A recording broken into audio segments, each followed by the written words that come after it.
ये 400 पार तो फर्जी है, वो 400 पेट्रोल पार कर देंगे, क्या दिक्कत है? इलेक्शन में 400 पार नहीं, 300 पार भी नहीं हो रहा। अच्छा, राजपूत की वजह से। राहुल गांधी खुद अपना लाइफ से सेटल नहीं कर पा रहे हैं और नौजवान का देखेंगे, क्योंकि मोदी जी जितना वादा किए उतना किए नहीं है। नमस्कार दोस्तों, इंडिया न्यूज इन खबर पे आप सभी का स्वागत है। लोकसभा चुनाव 2024 दूसरे चरण का मतदान 26 तारीख को होना है और राजनीतिक सरगर्मी जारी है। अभी हम लोग मौजूद हैं नोएडा में, जो कि गौतम बुद्ध नगर लोकसभा सीट में आता है और यहाँ से हैट्रिक लगाने के लिए जो है बीजेपी के तरफ से डॉक्टर महेश शर्मा, समाजवादी पार्टी ने महेंद्र नागर को चुनावी मैदान में उतारा है, तो बसपा ने राजेंद्र सिंह सोलंकी को उतारकर मुकाबले को त्रिकोणीय बना दिया है।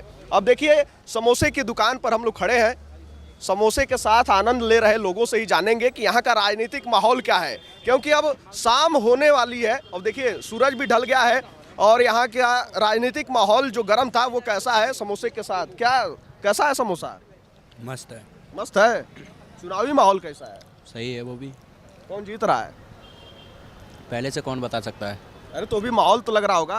माहौल ऐसे कोई भी नहीं बता सकता भैया। हाँ, समोसा खाने में बिजी हैं। क्या लग रहा है भैया आपको? एज पर करेंट सिनेरियो तो अभी यही लग रहा है कि जो सत्ता में वही फिर से रिपीट होगा। अच्छा, ऐसा कैसे? विपक्ष तो कह रहा है कि जो है ये लोग डर गए हैं, पहले चरण का जो मतदान हुआ है उसमें भी हवा साफ हो गई है कि भाजपा जो है साफ हो रही है। नहीं, हर आदमी अपने हिसाब से कहता है, बट जो जेन्युइनिटी देखा जाए तो ग्राउंड पे बीजेपी ही अपनी बढ़त बनाई हुई है। लोगों का एक्टिविटी देख रहा है बीजेपी कैडर के लोगों का रोड पे, तो डेफिनेटली इसका फ़ायदा उनको तो मिलेगा ही। अब विपक्ष जो आरोप लगा रहा है, देखो, विपक्ष का काम है आरोप लगाना, उन्हें भी अपनी उपस्थिति को दिखाना है कि मैं भी एग्जिस्ट करता हूँ। बारे में तो हम बताएंगे अच्छे से। बताइए। ये महेश शर्मा है, इसको फर्जी को बार बार टिकट दे रहे हैं, नए बंदे को दे नहीं रहे, तो ये सीट तो बीजेपी हारेगी। अच्छा, और बाकी जीतेगी। 400 पार तो होनी नहीं है। 400 पार नहीं होना है। नहीं, इसने सबसे बड़ी बात तो क्षत्रिय समाज के साथ गलत किया। सबरी सीट काट दी, बीके सिंह की काट दी, संगीत सोम की काट दी। हम अपने यहाँ देख रहे हैं, हम आज राजनाथ सिंह की रैली थी हमारे यहाँ, पैसों में बुलाई इन्होंने पब्लिक राजनाथ सिंह, क्योंकि वहाँ हमारे क्षेत्र में गई थी, हम सब राजपूत हैं, हमारे क्षेत्र में राजनाथ गया तो वो सब लड़े रहे, इनसे बीजेपी वाले से गुस्सा है, तो हमें के महेश शर्मा की सीट कटनी चाहिए, तो ये सीट तो राजेंद्र सोलंकी जीतेगा। राजेंद्र सोलंकी जीतेगा पार। ये जो मोदी जी कह रहे हैं 400 पार, ये 400 पार तो फर्जी है, वो 400 पेट्रोल पार कर देंगे, क्या दिक्कत है? और क्या उन्होंने क्या, उनका ये एजेंडा है 4 सीट जाटों की ले आए और राजपूत अलग कर दो, तो इनका मतलब है 400 पार का मतलब एक तो 400 पार पेट्रोल और 400 पार का मतलब राजनाथ पार्टी से बाहर। अच्छा, हाँ, राजनाथ सिंह तो कह रहे हैं कि जो है ये बस विपक्ष ऐसा माहौल बनाता है। 22 के चुनाव में कहा कि ब्राह्मण नाराज हैं, उससे पहले कहा कि ओबीसी नाराज है। हम राजपूत हैं, ये बहुत बड़े में लिखा हुआ है और पूरा क्षेत्र में प्रचार चल रहा है। राजनाथ सिंह तो ये भी कह रहे हैं कि राजपूत हमारे, हम मना लेंगे। क्यों मना लेंगे? हम इस इलेक्शन में वोट नहीं देंगे, हम बाबा के में देंगे, हमारे योगी बाबा हैं।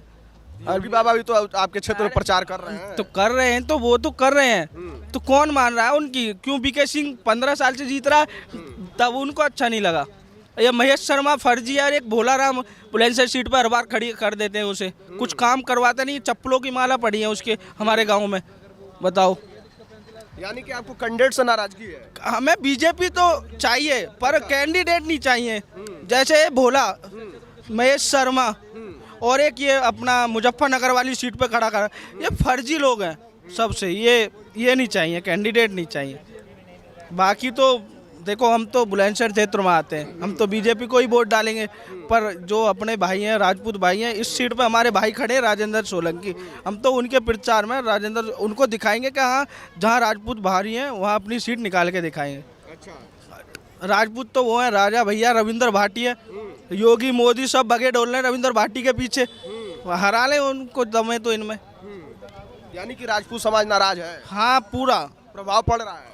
वो तो दिखेगा इलेक्शन में, 400 पार नहीं, 300 पार भी नहीं हो रहा। अच्छा, राजपूत की वजह से, राजपूत बहुत संख्या है राजस्थान में बीजेपी। आज के हमारा देखो, ग्रेटर नोएडा में पूरा 60-84 गाजियाबाद सीट पर राजपूत है, गौतम बुद्ध नगर में राजपूत है, मुजफ्फरनगर में अब तुम देख भी रहे होगे, आप तो न्यूज़ से हो क्या माहौल चल रहा है राजपूतों का। बिल्कुल। तो देखिए, ये है लोगों की राय। और क्या लग रहा है भैया, क्या डिस्कशन हो रहा है? ग्रेजुएशन क्या हो रहा है भाई साहब, ग्रेजुएशन हो रहा है भाई साहब, कह रहे हैं नौकरी नहीं मिल रही है। हमने बोला कि नौकरी उसको मिल रही है जिसके पास टैलेंट है, नौकरी कभी मिलेगी, मिल रही थी, आज भी मिल रही है और आगे भी मिलेगी। कहाँ मिल रही है? विपक्ष कह रहा है कि जो है बेरोजगारी चरम पर है। कौन सा नौकरी बांट घर लेके पहुंचा जाता था जाके? राहुल गांधी खुद अपना लाइफ से सेटल नहीं कर पा रहे हैं, और नौजवान का देखेंगे, अपना लाइफ सेट है उनका, अपना पार्टी से कंट्रोल कर रहे हैं कि नौजवान का देख चलाएंगे। अब बताइए क्या कह रहे थे आप? भैया मैं ये कह रहा था युवाओं के लिए भाई सरकार ने क्या किया है, आप ही बताइए भाई। 4-4 साल की नौकरियां कर दी हैं, क्या युवाओं के लिए किया है भाई? बोलते हैं कि अब वैकेंसी निकालेंगे, यूपी के पुलिस का वो पेपर करो वो भी लीक हो गया। भाई यार हर बंदों के लिए कुछ तो चाहिए भाई, युवाओं के लिए कुछ रोजगार होगा तभी तो युवा साथ देगा। या आपके देश से कुछ नहीं होगा, सरकार बंदी रहेगी, युवा कहाँ से करेगा? रुपये नहीं आएगा, इनकम नहीं होगा, आर्थिक स्थिति सही नहीं होगी, क्या करेगा वो बंदा भाई? अब बताइए क्या करेंगे? ये तो कह रहे हैं अग्निवीर योजना, आरओ का पेपर लीक हो जाता है, यूपी पुलिस का पेपर लीक हो जाता है। कहीं कहीं इस चीज़ का एक सवाल मेरे पास है। इन्होंने ना केजरीवाल दारू का घोटाला हुआ, इन्होंने 2 मिनट में पकड़ लिया। 400 कुंटल RDX इंडिया में घुसा, वो कहाँ से आया आज तक नहीं पकड़ा गया। BK सिंह का कैसे इन लोगों ने मरवाया हेलीकॉप्टर में तो नहीं पता पड़ा कि अरे BK सिंह नहीं हो, क्या नाम है उनका, कर्नल जो था जो रावत, उसका एक दिन न्यूज़ चलाया, तो बिपिन रावत का एक दिन न्यूज़ चलाया, एक दिन में ही खत्म, एक दिन में ही BK रावत जी का। इसके पीछे भी किसी का हाथ है क्या? और आप एक ही बात बताओ, ये सर्जिकल स्ट्राइक करवा देते, एयर स्ट्राइक करवा देते। गोगा मड्डी जी का हमारे राजपूत है, उनका मरवा दिया, हमको भेज दिया जाके, हम जाओ तुम कैंडल मत जलाओ, हम खड़े हैं तुम्हारे साथ। बीजेपी खड़ी है, क्या खड़ी है कि राजपूत इन्होंने हमारी सीट, BK सिंह, हमारा संगीत सोम जो मुख्यमंत्री भी उसके सामने कुछ नहीं है, जो अकेला मुजफ्फरनगर कांड में अकेला खड़ा था अपने यहाँ छाती ठोक के। आपने सुना ही होगा संगीत सोम के बारे में। संगीत सोम तो योगी आदित्यनाथ के साथ मंच पे नजर आए, एक तरफ संजीव बालियान बैठे थे। पार्टी है तो वो तो आना पड़ेगा, मजबूरी में आए थे। मजबूरी है। और दूसरी बात, राजपूतों की रैली में क्यों आए? अगर पार्टी में आ रहे हैं तो फिर राजपूतों की रैली में क्यों आके विरोध कर रहे हैं? वो तो विरोध नहीं किया, वो तो जाके जब पार्टी कान में करेगी तो वो तो है ही। पर हमें ये बताओ, पीछे विरोध कर रहे थे। हाँ, 400 कुंटल RDX कैसे आज तक नहीं खुला, कि कैसे आया है? मुझे की जिक्र कर रहे हैं ये। हाँ बताइए उनका क्या जवाब? भाई साहब बिल्कुल सही कह रहे हैं, बिल्कुल सही कह रहे हैं। लेकिन ये राजपूत ब्राह्मण की राजपूत टिकट नहीं मिला तो हम नाराज हो गए जी। ये राजपूत और ब्राह्मण और क्षत्रिय और मुस्लिम वाला कहानी अब खत्म है, अब विकास की राजनीति हो रही है। ये सबका बराबर विकास हो रहा है। इसमें ये नहीं हो रहा कि राजपूत ने टिकट मिला तो हम वोट नहीं देंगे, ब्राह्मण, मैं ब्राह्मण हूँ तो मैं कहूँगा कि मैं ब्राह्मण को ही वोट दूंगा। तो सामने जो मोदी जी तो OBC से हैं, तो एक मिनट भाई साहब, मोदी जी तो OBC के हैं, मोदी जी को हम उनको फॉलो करता हूँ मैं, उनके व्यक्तित्व का फॉलो करते हैं, जाति का फॉलो नहीं होता है। भीमराव अम्बेडकर तो हरिजन कास्ट के थे और उनको लोग उनको बाबा भीमराव अम्बेडकर कहते, क्यों कहता है? वेद व्यास जी तो हरिजन थे और उनका महाभारत कुरान सब लिखा हुआ लोग पढ़ रहा है, क्यों पढ़ रहा है? जातिवाद की राजनीति ये करते हैं केजरीवाल जी, बिहार में लालू जी और राहुल गांधी। जातिवाद की राजनीति खत्म हो गई है, विकास की राजनीति हो रही है। जहाँ तक पेपर लीक हो रहा है, जिस तरीके से रोजगार की बात है, युवा भी रोजगार की मांग कर रहा हो रहा है, तो सरकार का इसमें फेलियर है। सरकार के ऊपर ध्यान देने की जरूरत है।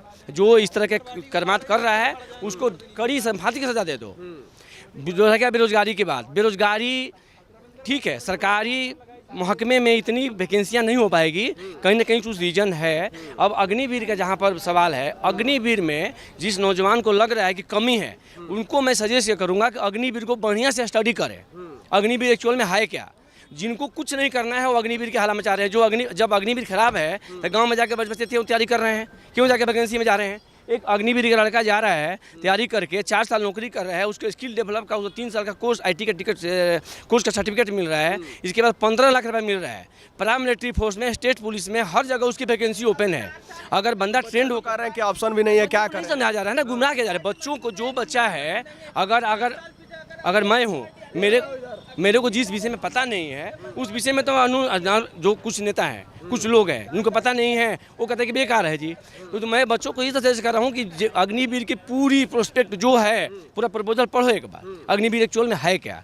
वो तो गुमराह किया जा रहा है। अब जो गांव घर के बच्चे हैं उनको नहीं पता अग्निवीर है क्या, थोड़ा सा सोशल मीडिया पे देखा अग्निवीर बेकार है जी, उनको लगे बेकार है। अब उसको पूरा प्रपोजल पढ़ो, जबकि सेना अध्यक्ष ने अग्निवीर को क्लासिफिकेशन दिया था जब अग्निवीर संशोधन बिल आया था, तो कि एक्चुअल वीर है क्या, तो एक्चुअल अब पढ़ोगे समझोगे तब उसके विषय में पता लगेगा ना। अग्नि पूरी जानकारी नहीं है। पूरी जानकारी नहीं है, पूरी जानकारी चलिए, इनके हिसाब से पूरी जानकारी नहीं है। क्या लगता है भाई, क्या माहौल है यहाँ? अरे सब बढ़िया है, सब बढ़िया है? बता दिया, वो मेरा भाई बता दिया ना जो है। वही तो मारा था अग्निवीर में नहीं आना, बिपिन रावत को इसीलिए तो मारा है इन लोगों ने कि अग्निवीर नहीं आना चाहिए, वो विरोध कर रहा था बिपिन रावत, तो इन्होंने प्रमुख थे उस किसी से परमिशन नहीं लिया गया था और डायरेक्ट एक्शन लिया गया था और रात में भी लिया गया था। तीनों सेना के जो अध्यक्ष होते हैं वो किसी से नहीं लिया गया था, बिना पूछे ही सब कुछ कर बिना पूछे लिया गया एक था। बात मान रहा हूँ, ये 4 साल जैसे में जो बता हुआ था उसी तरह ये भी हुआ है। हाँ, रातों रात फैसला हुआ था। ये बता रहे 4 साल कि 4 साल में 20-25 लाख रुपए बहुत है। चलो मैंने माना यूपी में योगी बाबा है तो एआरटेम सरकार हार्ड है तो लड़का कुछ नहीं करेगा, और जो आर्मी की ट्रेनिंग लेकर आएगा ना 4 साल पीछे सरकार आ जाएगी अखिलेश की या किसी की, तो फिर तो वो और ही ज़्यादा टेररिस्ट बनेगा 4 साल में बाद। अच्छा, क्या कह रहे थे? इस पे एक्शन लेना चाहिए, जो बिपिन रावत को बताया गया ना, इस पे एक्शन लेना चाहिए, दिखाना चाहिए कि किस तरह से मतलब उनका हुआ है। प्रॉपर दिखाओ ना मीडिया को, मीडिया भी जाने, ये चीज़ है। बाकी कहाँ से आते हैं? मैं यूपी से बिलोंग करता हूँ। यूपी में कौन सी सीट से? कानपुर कानपुर। जी। कैसा माहौल है वहाँ पे? वहाँ का एक नंबर का माहौल है भाई, हमारे यहाँ का सब बढ़िया चल रहा है। कौन जीत रहा है वहाँ? हमारे यहाँ तो भाई बीजेपी जीतेगी, मैं तो बीजेपी को समर्थक करता हूँ, हमारे लिए तो वही बेस्ट है। बीजेपी से अवस्थी जी हैं? अवस्थी जी, अन्नू अवस्थी। हमारे यहाँ से पहले वो थे, क्या नाम, अभी हमारे यहाँ का विधायक जो है वो कटियार है। कटियार काफ़ी अच्छा मतलब बना रखा है वहाँ पे, अच्छा माहौल चल रहा है वहाँ पे। अच्छा माहौल है, बढ़िया एकदम बेस्ट माहौल। मैं तो ये करना, मैं बीजेपी को समर्थक करता हूँ। तो बीजेपी कह रहे हैं लोग कि रोजगार ही नहीं दे रही है। रोजगार दे रहा है, अब उनके स्टडी से चलेंगे तो कहाँ से होगा। अपना सिचुएशन देख के बता रही है भाई, सही कह रहा हूँ। और अपना मतलब वो अपना सिचुएशन देख के अपना स्टडी देख रहा है, वही हिसाब से क्वालिफाई कर रहा है बंदा, तो अपना उनके सिचुएशन से चलना पड़ेगा ना। पेपर लीक कहाँ कहीं नहीं, मेरे को तो नहीं दिख रहा, मेरे हिसाब से सही है बीजेपी द बेस्ट। आपके हिसाब से बीजेपी सही है, लेकिन और लोगों की क्या राय है? क्या भैया, कैसी चर्चा चल रही है? कुछ और काम बात कर रहे हैं अभी। चुनावी माहौल कैसा है? नहीं पता भाई हमको, हम यहाँ से नहीं बिलोंग करते। आप कहाँ से आते हैं? हम जौनपुर डिस्ट्रिक्ट से आते हैं। जौनपुर में तो एकदम चुनावी सरगर्मी तेज है। उधर धनंजय सिंह जेल में उनकी पत्नी बसपा से जो है चुनाव लड़ रही है, बाबू सिंह कुशवाहा उधर, और उधर बीजेपी भी जोर आजमाइश कर रही है। ये हमको नहीं पता इस बारे में कुछ। चुनाव से दूर रहते हैं क्या? हाँ। क्या आप कहाँ से हैं? मैं भी जौनपुर से ही हूँ। अच्छा, जौनपुर से हैं। नहीं, खाने तो बात होती ही होगी। नहीं कुछ पता, यहाँ नौकरी कर रहे हैं बस। यहाँ कब से हैं? यहाँ 2 साल से। 2 साल से। 2 साल में कुछ यहाँ बदलाव नजर आया? हाँ, बहुत बदलाव है। किस क्षेत्र में? अब इतना कुछ ध्यान नहीं दे, दाम किस चीज़ में? कुछ ऐसा आइडिया नहीं है। हाँ बस। चलिए, तो ये है लोगों की राय। क्या भैया, क्या मुस्कुरा रहे हैं? कहाँ से हैं? बिहार से। बिहार से तो हुआ। बिहार में कहाँ से? बिहार में वैशाली जिला, वैशाली से। हाजीपुर से। हाजीपुर? अरे हाजीपुर में भी तो मामला गर्म है एकदम। चिराग पासवान और चाचा पशुपति पारस में हाजीपुर सीट के लिए पूरा मामला गड़बड़ हो गया जी। क्या है वहाँ, कौन जीतेगा? चिराग ही जीतेंगे। चिराग ही? बीजेपी सब दिन वहाँ से बीजेपी के साथ जो गठबंधन किया है, हाजीपुर से जीतते आए हैं। अच्छा, तो हाजीपुर से तो बीजेपी शायद जीतेंगे, शायद नहीं, कन्फर्म में जीतेंगे। कंफर्म? यहाँ कब से हैं? यहाँ 1 साल 1 साल से। इलेक्शन में कैसा माहौल है? यहाँ भी बीजेपी का ही माहौल है। यहाँ भी बीजेपी का ही माहौल है। शायद नीतीश बिहार में कुछ बदलेगा।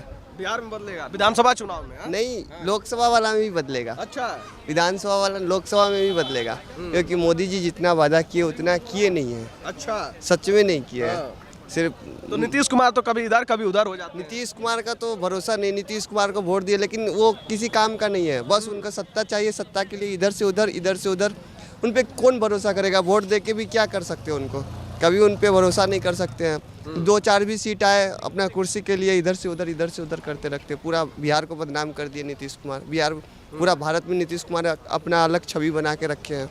चलिए, तो ये देखिए, बिहार से भाई मिले थे और बिहार की राय बता रहे थे कि नीतीश कुमार जो है कब इधर हो जाए, कब पलटी मार जाए, ये कोई नहीं जानता है। लेकिन 4 जून को नतीजे आपके सामने होंगे और गौतम बुद्ध नगर से लेकर देश की हर एक सीट का परिणाम आपके सामने होगा, और तभी आपको पता लग जाएगा कि जो बीजेपी नारा दे रही है 400 पार का, वो कितना सही है और जो विपक्ष कह रहा है वो कितना सही है। खैर, इस खबर पर आपकी क्या राय है? आप अपनी राय कमेंट बॉक्स में हमारे साथ जरूर साझा कीजिएगा।